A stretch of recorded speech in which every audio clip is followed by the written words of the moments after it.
दीपक केसरकरांची आदित्य ठाकरेंवर टीका आहे। वरईतून आदित्य ठाकरे पुन्हा निवडून येणार नाहीत असं ते म्हणतायत। एका आमदारांना साथ सोडली तरी 10,000 पराभव होईल असा देखील त्यांनी भाकीत व्यक्त केलाय।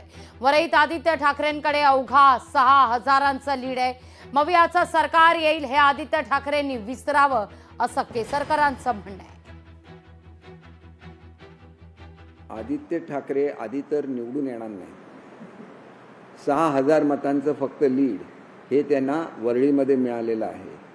आणि जर याच्यामधला कोणी जर त्यांच्याबरोबर त्यांनी जे 5-6 लोकांना MLC करून जे काय राजकारण केलेलं आहे त्याच्यामधला एखादा जर इच्छुक निघाला तर ते कमीत कमी 10-20,000 पडतील अशी शक्यता आहे।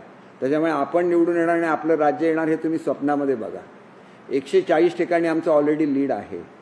आणि ज्या वेळेला याच्यामध्ये आपल्याला एक सांगायचं आहे की याच्यामध्ये मोठ्या प्रमाणात BJP आणि आमचे लोक निवडून आलेली असली म्हणजे त्यांच्या मतदारसंघामध्ये लीड असलं तरी दादांकडे अतिशय सक्षम अशी उमेदवार आहेत। लोकशाही मराठी ऐका, पहा, जागरूक रहा।